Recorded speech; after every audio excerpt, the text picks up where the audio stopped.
Hello दोस्तों, स्वागत है आपका अपने यूट्यूब चैनल मैटोजू। मैं सिद्धार्थ। आज की वीडियो में देखेंगे जो हमने 2023 का जो हमारा सेट नंबर 2 चल रहा था उसके कुछ सवाल 3 सवाल बचे हुए थे, उसको इस वीडियो के माध्यम से क्लियर करते हैं। देखिए, चौथा का एक सवाल हो गया था, चौथा का जो अथवा वाला सवाल बचा था जिसको मैंने कहा था अगली वीडियो में देखते हैं। आज की वीडियो में बहुत बिंदास तरीके से इसको समझने का प्रयास करते। देखिए, इसमें कहता है एक मोटर बोट जिसकी स्थिर जल में 18 किलोमीटर प्रति घंटा है। किसकी? एक कोई पानी में बोट चल रहा है, उसकी चाल जो है वो कितनी है? 18 किलोमीटर प्रति घंटा। फिर कहता है 24 किलोमीटर धारा के प्रतिकूल आने में तथा वही दूरी धारा के अनुकूल वापस आने की अपेक्षा एक घंटा अधिक लेती है, धारा की चाल ज्ञात कीजिए। बहुत ही बिंदास सवाल है, पेपर की दृष्टि से बहुत ही मोस्ट इंपॉर्टेंट सवाल है। तो देखिए, इसको किस प्रकार से लगाएंगे। यहां पर लिखेंगे माना, यहां पर क्या लिखेंगे? माना। धारा की चाल मान लेते हैं। माना धारा किस चाल से चले? धारा की चाल को हम मान लेते हैं x किलोमीटर प्रति घंटा। तो धारा की चाल जो है कितनी है? x किलोमीटर प्रति घंटा है। फिर कहता है 18 किलोमीटर प्रति घंटा से कौन चलता है? बोट। तो बोट की चाल जो है वो क्या है? 18 किलोमीटर प्रति घंटा है। क्या?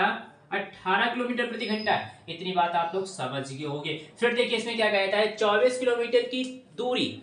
24 किलोमीटर, इसका मतलब दूरी को किलोमीटर में नापा जाता है, तो इसका मतलब ये दूरी दी है। यहां पर देख लेते हैं दूरी कितनी दी है? 24 किलोमीटर। दूरी कितनी दी है? 24 किलोमीटर दी है। फिर कहता है 24 किलोमीटर धारा के प्रतिकूल आने में और वही दूरी धारा के प्रतिकूल वापस जाने में। तो देखिए, यहां पर दूरी को हम फिर से देख लेते हैं। यहां पर लिखेंगे धारा के अनुकूल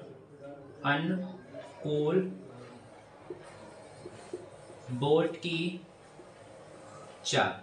तो धारा के अनुकूल बोट की चाल, धारा। अब देखिए, यहां पर देखिए, यहां से यहां तक की ओर बोट जा रहा है। ये धारा है, इस धारा में जा रहा है, तो यहां से यहां तक जाएगा तो ये अनुकूल होगा। मतलब जिस दिशा में धारा बह रही है और उसी दिशा में बोट जा रहा है, तो इसका मतलब क्या होगा? वो अनुकूल होगा। तो कितनी हो जाएगी? अनुकूल। देखिए, बोट की चाल कितनी थी कि x, और धारा की चाल कितनी थी, तो ये दोनों क्या हो जाएंगे? जुड़ जाएंगे। ठीक है, ये बात आप लोगों को पता चल गई। तो ये क्या होगा? किलोमीटर प्रति घंटा हो गई। फिर देखिए, धारा के प्रतिकूल धारा के प्रतिकूल बोट की चाल जो होगी। प्रतिकूल का मतलब उल्टा। क्या? उल्टा। तो देखिए, यहां पर क्या होगा? 18 माइनस x किलोमीटर प्रति घंटा। इतनी बात आप लोग समझ गए। तो देखिए, यहां पर जब हमको चाल और दूरी दोनों चीज पता है तो हम क्या समय निकाल सकते हैं? बहुत ही आसान तरीके से समय हम निकाल सकते हैं। तो देखिए, आप लोगों ने एक सूत्र पढ़ा है दूरी का आप लोगों ने एक सूत्र पढ़ा है।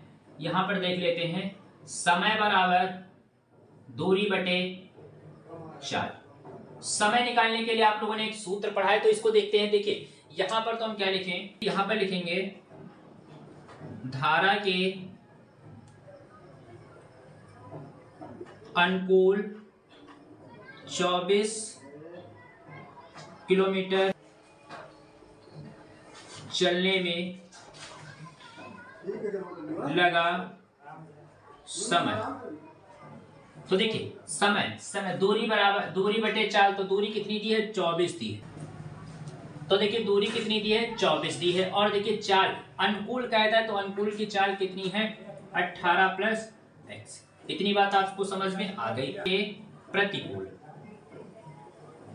तो देखिए, धारा के प्रतिकूल लगा समय। प्रतिकूल मतलब 24 बटे 18 माइनस x। इतनी बात आप लोगों को समझ में आ गई। समय कहता है तो ये क्या होगा? हावर्स में होगा। कितने में होगा? हावर्स में।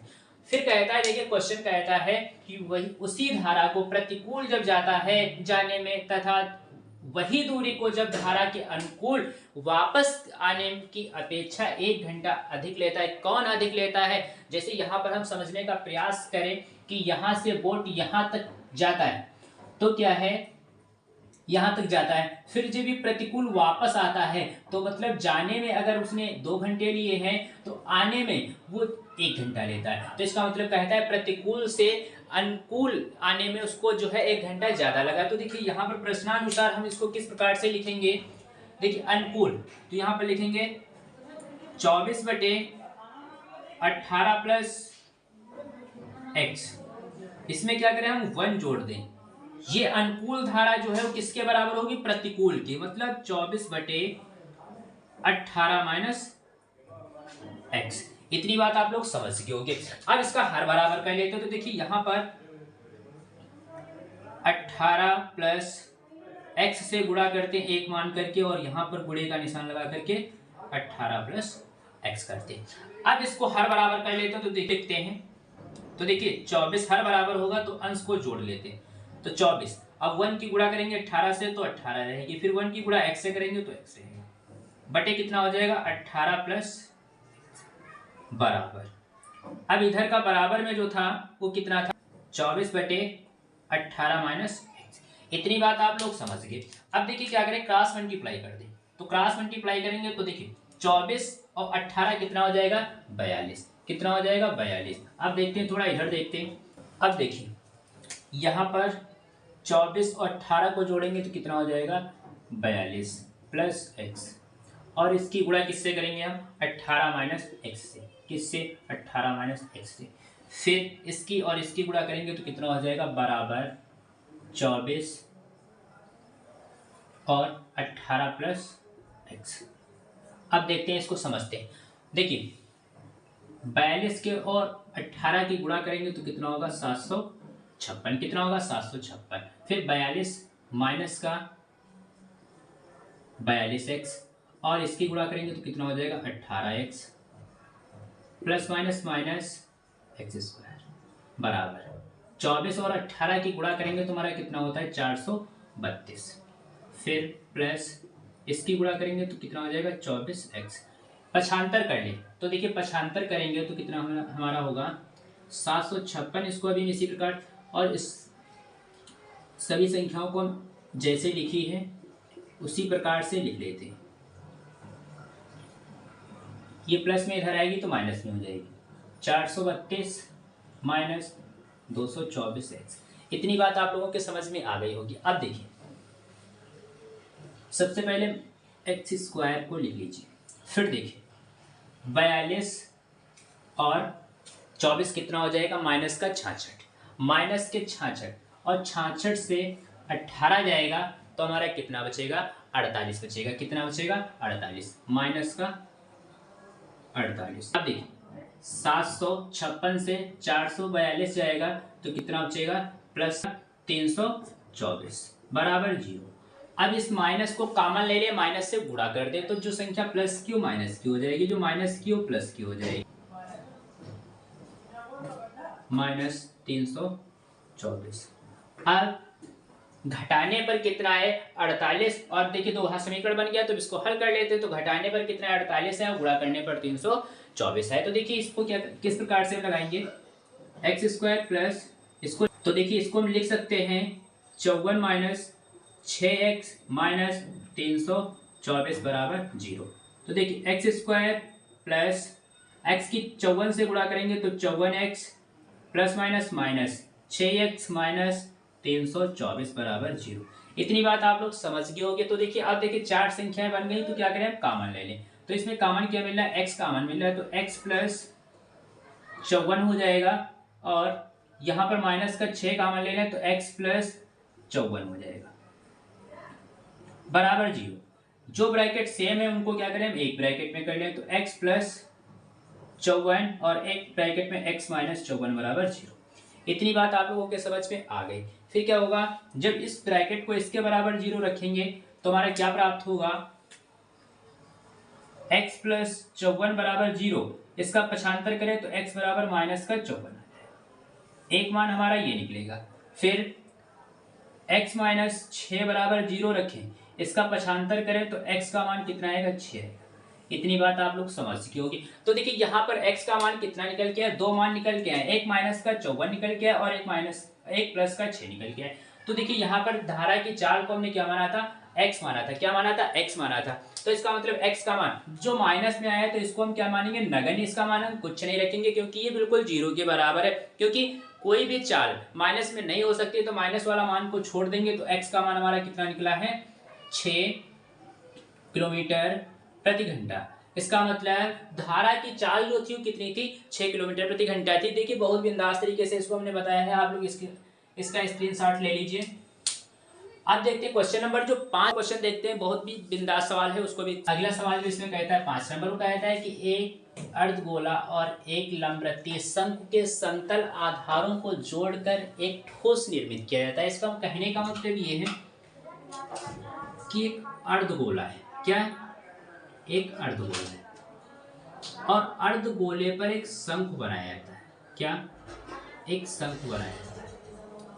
इतनी बात आप लोग समझ गए। तो क्या कहता है अर्धगोला, अर्धगोला बना लिया। कहता है लंबवृत्तीय शंकु, लंबवृत्तीय शंकु समतल आधारों को जोड़कर, मतलब जो हमारा लंबवृत्तीय शंकु था उसका आधार और अर्धगोले का जो आधार था, दोनों को जोड़ करके ठोस बनाया निर्मित किया जाता है। ठोस मतलब ये वाला जो सब बन गया, इसको हमने क्या मान लिया, ये खिलौना बन गया। क्या, तो देखिए ये क्या बन गया, खिलौना। फिर कहता है यदि इस प्रकार बने ठोस का संपूर्ण आयतन, इसका संपूर्ण आयतन जो दिया है, संपूर्ण आयतन, संपूर्ण आयतन जो दिया है वो कितना दिया है 45 पाई। फिर कहता है 45 पाई शंकु की ऊंचाई, मतलब ये हमको दिया है केवल सम, ये इतना दिया है, कितना h बराबर दिया है 9 सेंटीमीटर। तो कहता है उभय नेक्ष समतल का व्यास, मतलब ये जो है व्यास जो है ये हमको ज्ञात करना है कितना होगा। बहुत ही बिंदास सवाल है। तो देखिए खिलौने का आयतन मान लेते हैं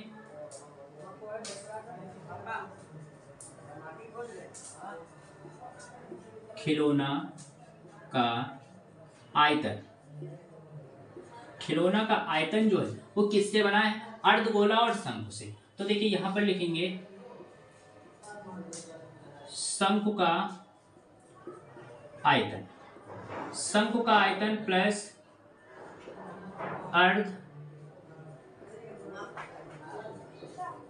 अर्धगोले का आयतन। ये किसने, शंकु और अर्धगोले से बना है, तो शंकु और अर्धगोले का आयतन लिख लेते हैं, हमारा आंसर आ जाएगा। शंकु का आयतन कितना होता है 1/3 पाई r²h, अर्धगोले का 2/3 पाई r³। h निकाल, यहाँ पर हमको r निकालना है। तो देखिए कॉमन यहाँ पर कितना मिल रहा है 1/3 और पाई कॉमन मिल रहा है, इसको कॉमन ले लिया। यहाँ पर कितना है r² गुणे h का मान कितना दिया है, h का मान कितना दिया 9, तो 9 लिख लें। यहाँ से पाई ले लिया तो कितना बचा 2r³। अब देखो 1/5 और संपूर्ण खिलौना जो हमको दिया था उसका आयतन कितना दिया था 45 पाई, तो यहाँ पर लिख लेते हैं 45 पाई। अब देखो ये कितना हो जाएगा 9r² प्लस का 2r, पाई से पाई कटा और 45 के 3 से गुणा करेंगे तो 135 बराबर 9r² प्लस 2r³। अब देखो अगर पक्षांतर करें तो बड़ी घात को पहले लिख लेते हैं, तो 2r³ प्लस 9r², ये उधर जाएगा तो माइनस का 135 बराबर 0। हाँ भाई साहब, अब देखो यहाँ तक तो हमारे हिसाब से आई होप आपको कोई भी दिक्कत नहीं होगी। अब ये जो हमारा समीकरण बना है यहीं से क्या है r का मान हमारा छिपा है। क्या छिपा है, r मतलब जब हम त्रिज्या निकाल पाएंगे तभी क्या होगा, व्यास, उसका 2 व्यास जो होगा वो क्या होता है त्रिज्या का 2 गुना होता है, तो हमारा आंसर आ जाएगा। यहाँ से देखिए क्या होता है, जब 2 घात समीकरण का हम कोई भी सवाल हमको मिल जाए तो हमको लगाने में कोई दिक्कत नहीं होती, बट 2 घात समीकरण का सवाल हो और उसमें पावर जो है वो भिन्न भिन्न हो, क्या हो, भिन्न भिन्न हो। ये बात हमेशा याद रखना, 2 घात समीकरण का अगर कोई सवाल है, अगर उसकी पावर भिन्न भिन्न है, इस प्रकार से देखिए r की पावर 3 है और r की पावर 2 है, तो देखिए इसमें हम क्या करेंगे, लास्ट में जो हमारा कांस्टेंट होता है c का मान जो होता है, क्या c का मान जो होता है उसमें हम क्या करते हैं, उसका मान हम देखते हैं कितना लिखा है 135 है। तो अब देखिए 135 को हम क्या क्या करना है कि हम यहां से एक एक मान को ले और इसको सॉल्व करें, 0 के बराबर आ जाए। क्या 0 के बराबर आ जाए तो क्या होगा, उसका एक गुणनखंड होगा। क्या होगा, उसका एक गुणनखंड होगा। तो देखिए यहां पर क्या है, तो देखिए यहां पर क्या है, प्लस का 1 माइनस का 1 प्लस का 2 माइनस का 2 प्लस का 3 माइनस का 3। इसी प्रकार से क्या, हाँ दोस्तों, इसी प्रकार से हम क्या करें, कहां तक 135 तक हल करते जाएं और इसका मान जो है कहां पर सेटिस्फाइड करता है, 0 आता है। उसका क्या होगा, एक दो घात समीकरण का एक गुणनखंड होता है। तो देखिए यहां पर अगर हम 3 रखें, अगर यहां पर 3 रखें तो यहां पर देख लेते हैं 2, आर बराबर अगर हम 3 रखें, क्या आर बराबर 3 रखते हैं तो देखते हैं क्या 0 आएगा। तो देखिए 2, आर का मान यहां पर आर का मान 3 रखेंगे तो 3 का क्यूब कितना होता है 27, कितना होता है 27 प्लस 9, 3 का स्क्वायर 9 माइनस 135 बराबर 0। अगर तो देखिए अगर इसकी गुणा करें तो कितना हो जाएगा 54 प्लस 81 माइनस 135 बराबर 0। और इसको जोड़े तो कितना होगा 135 माइनस 135 बराबर 0। इसका मतलब 35 से 35 जाएगा तो 0। हाँ दोस्तों, इसका आंसर कितना है 0 है। तो यही इसका क्या होगा, दो घात समीकरण का एक मूल होगा। तो देखिए आर का मान हमको पता चला, आर का मान कितना है 3 है। तो डी बराबर कितना होता है 2r। तो डी बराबर 2 गुणे 3। तो डी बराबर हमारा कितना हो जाएगा, 3 गुना 6 सेंटीमीटर। डी बराबर कितना हो जाएगा 6।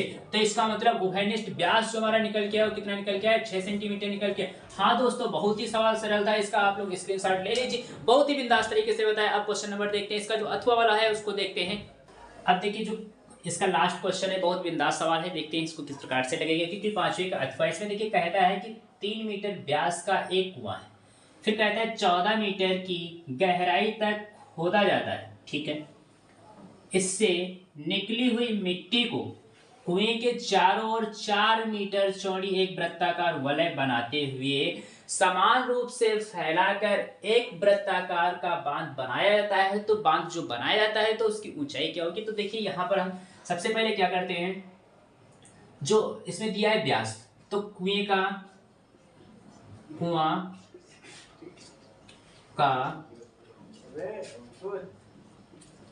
व्यास जो है वो 3 मीटर है। कितना 3 मीटर। तो इसकी त्रिज्या क्या होगी उसको निकाल लेते हैं। तो देखिए त्रिज्या जो होगी, क्या त्रिज्या हमारी r जो है वो क्या है 3/2 हो जाएगी। इसको हल करें तो कितनी आएगी 1.5 मीटर। इतनी बात आप लोग समझ गए होगी, ठीक है। फिर देखिए क्या कहता है, तो देखिए कहता है कुआं 14 मीटर की गहराई। तो इसके देखो सबसे पहले अब कुआं की ऊंचाई लिख लेते हैं, फिर चित्र बनाते हैं कुआं। तो देखिए यहां पर लिखेंगे कुआं की गहराई मतलब h बराबर जो हमको दिया है वो कितना दिया है 14 मीटर, ठीक है। अब देखते हैं चित्र की सहायता से समझते हैं। एक ही कोई कुआं है, एक ही क्या है कोई कुआं है, ठीक है। एक कुआं हम ये बना रहे हैं, ये क्या है कुआं है। और कुएं की ऊंचाई जो है ये h बराबर हमको 14 दी है। कितनी दी है 14 मीटर दी। और कहता है ये जो कुएं का ये जो व्यास है ये हमको d बराबर दिया है 3 मीटर। तो इसकी त्रिज्या ये जो आधी है ये हमारी कितनी हो जाएगी 1.5 मीटर। इतनी बात आप लोग समझ गए हो। फिर देखिए कहता है कि खोद कर इससे निकली हुई मिट्टी को कुएं के चारों ओर 4 मीटर की चौड़ाई पर। तो देखिए इसका दूसरा चित्र हम देखते हैं।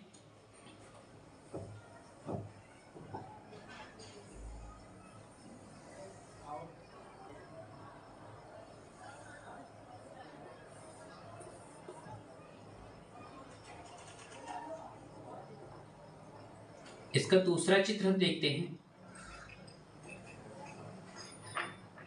ये दूसरा चित्र, ये कुआं हो गया और ये कुआं है, ये कुआं है, ये जो मिट्टी है, अब मिट्टी जो है वो कितनी है, यहां पर कहता है 4 मीटर चौड़ी।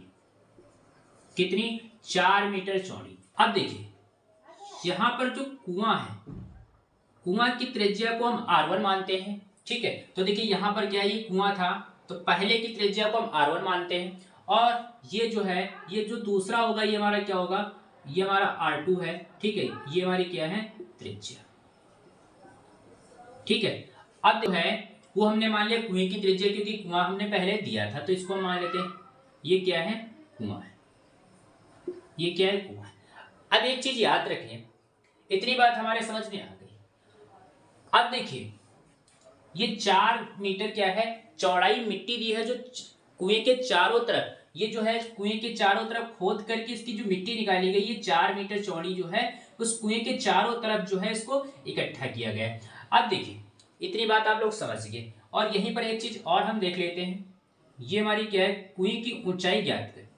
अब ये जो मिट्टी जो है, जब इस 4 मीटर ऊंचा डाला गया है तो कुआं कितना ऊंचा है वो हमको ऊंचाई याद करनी है। तो देखिए ये हमको पूरी ऊंचाई नहीं याद करनी, पूरी तो हमको पता है 14, क्योंकि ठीक है पूरी तो हमको पता है 14 मीटर है, लेकिन इसके ऊपर जो 4 चौड़ी वृत्ताकार वलय बनाया गया था, क्या 4 मीटर का जो वलय बनाया गया था चौड़ा, उसको मिला करके कुएं की ऊंचाई कितनी होगी। तो देखिए यहाँ पर क्या है, अगर हमको, अब देखिए पहले त्रिज्या हमको, तो देखिए पहले त्रिज्या हमको r1 दी थी, और जब इसको मिलाया गया तो ये r2 हो गया।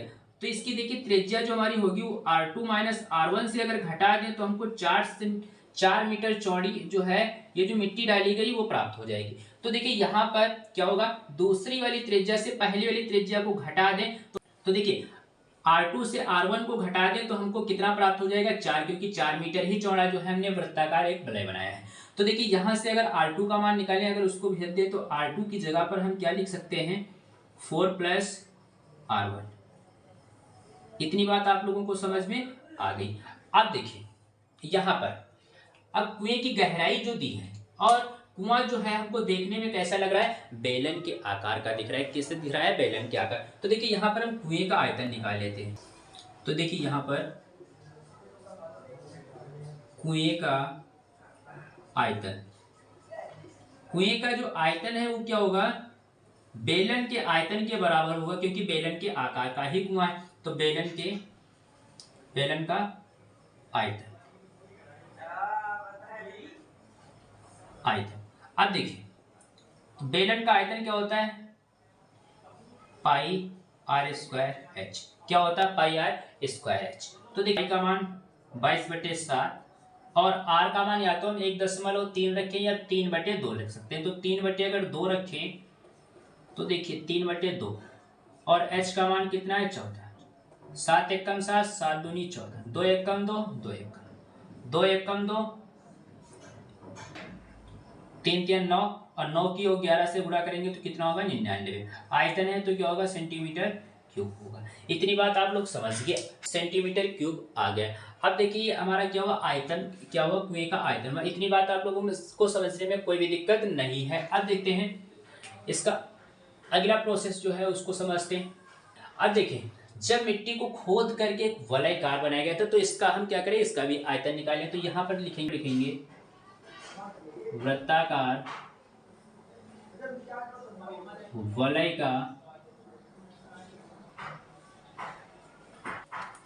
तो देखिए वृत्ताकार वलय जो था हमारा, ये इसको हमने निकाला था तो हमने r2 को r1 से घटाया। देखिए यहाँ पर वृत्ताकार है तो ये जो हमारा है ये कैसा है, बेलन के आकार का है। तो देखिए बेलन का आयतन जो होता है वो क्या होता है, पाई आर स्क्वायर एच। अब देखिए दो त्रिज्या है तो r2 से हमने घटाया था तो r1 minus r2 minus pi r square 1h। ये जो r2 है ये क्या है, बाह्य त्रिज्या। ये क्या है, आंतरिक त्रिज्या। ठीक है, चीज देख ले हम। तो यहां पर हम क्या करें, r1। अब देखिए r1 और r2 के अगर हम मान निकालना चाहे तो देखिए r1 का मान तो हमको पता है कितना है, R1 का मान कितना है हमारा 1.5। तो देखिए यहाँ से अगर हम थोड़ा यहाँ पर विचार करें, हम कहाँ पर, यहाँ पर, तो R2 का मान अगर यहीं पर निकाल लें तो क्या होगा 4 प्लस R1 का मान हमको पता है कितना है 1.5। तो अगर 1.5 यहाँ पर रखें हम तो R2 का भी मान हो जाएगा 5.5। इतनी बात आप लोगों को समझ में आ गई हो, कोई भी दिक्कत नहीं है। तो अब यहाँ पर क्या करें, हम मान रख लें और इसका आंसर प्राप्त कर लेते हैं। अब देखिए वृत्ताकार वलय का आयतन जो है तो हम यहाँ से निकाल लेंगे। तो देखिए वृत्ताकार जो हमारा वृत्ताकार वलय बना है वो किसके बराबर होगा, वो कुएं के आयतन के बराबर होगा, क्योंकि कुएं का आयतन जो है उसी से तो हमने क्या किया, सब जो मिट्टी निकली थी उसी को हमने क्या किया था, 4 मीटर चौड़ा जो है कुएं के चारों तरफ मिट्टी को इकट्ठा किया था। आयतन, कुएं का आयतन जो होगा वो क्या होगा, वृत्ताकार वलय का आयतन,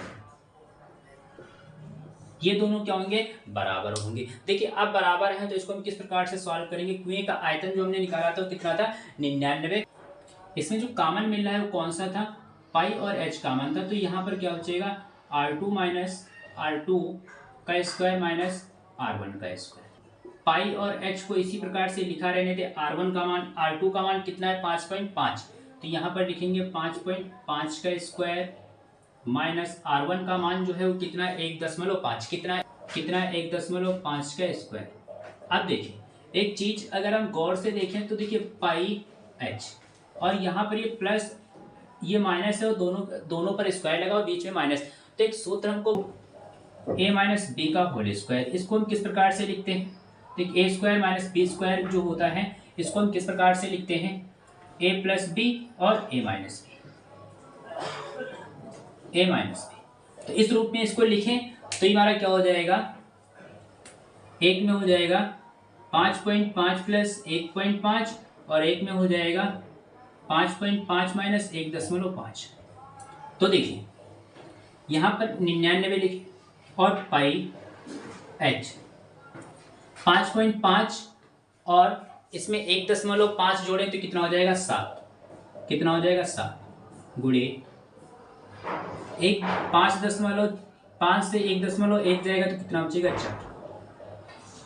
ये कितना हो जाएगा 7 चौक 28, 99 बराबर पाई एच और ये 7 चौक 28, तो यहाँ पर लिख लेते हैं 28। आप देखते हैं इसको और h का मान पता करना है तो देखिए यहाँ पर क्या होगा 99 बराबर 28 गुणे पाई का मान 22/7 गुणे h, 7 एकम 7, 7 चौक 28। देखिए यहाँ पर क्या है 99 बराबर 22 चौक का 28 h। अब h का मान निकालना है तो क्या होगा 99/88, कितना बचा 99/88। अब इसको अगर डिवाइड करें 1.125 कितना आएगा, इसका मतलब h बराबर 1.125 मीटर। यही इसका क्या हुआ आंसर हुआ। बहुत ही फाइनली इसका आंसर बहुत ही आसान तरीके से हमने बताया। देखिए सवाल थोड़ा लेंथी था, बहुत ही अच्छा सवाल था। देखिए इसको हमने, आप लोग इसका स्क्रीनशॉट ले लीजिए। अब देखिए थोड़ा सवाल ट्रिकी था तो इसको हम फिर से एक बार रिपीट करते हैं। सवाल क्या कहता था, तो देखिए कहता है 3 मीटर व्यास का एक कुआं है। तो देखिए हमने एक 3 मीटर व्यास का एक कुआं बना लिया, तो d बराबर 3 दिया है तो r बराबर 1.5 होगा। फिर कहता है 14 मीटर की गहराई है, तो 14 मीटर की गहराई हमने दिखा दी। इससे निकाली हुई मिट्टी को कुएं के चारों तरफ 4 मीटर चौड़ा एक वलय बनाया जाता है। तो देखिए हमने यहाँ पर एक 4 मीटर का वलय, ये जो है मिट्टी खोद करके जो है इसमें से जो मिट्टी निकाली गई थी तो उसको देखिए इसके वृत्ताकार इसको जो है मिट्टी इकट्ठा की गई, वो कितनी थी 4 मीटर थी। तो देखिए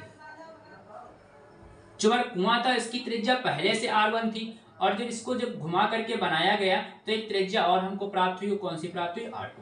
तो देखिए यहाँ से क्या होगा r2 से अगर r1 घटा दे तो ये जो चौड़ाई है ये हमको पता चल जाएगी कि ये 4। फिर r2 का मान अगर निकालें तो इसको उधर भेज देंगे तो r2 बराबर कितना हो जाएगा 1 + r1। अब देखिए r1 का मान हमको पता है कितना है 1.5, अगर यहाँ पर रखते हैं तो r2 का भी मान पता चल जाएगा कितना है 5.5। इतनी बात आप लोगों को समझ में आ गई।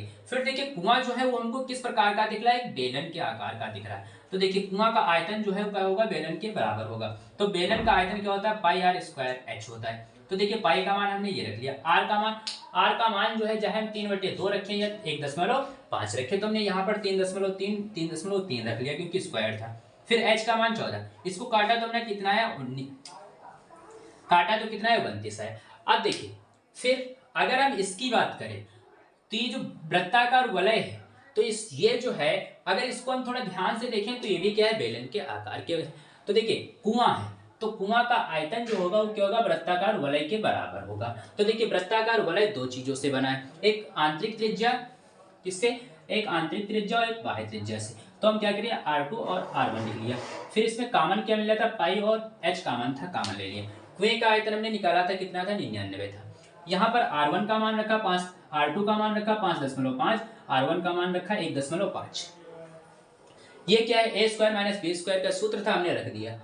इसको जोड़ा 7 है और इसको घटाया तो कितना है 4, 7 चौक 28।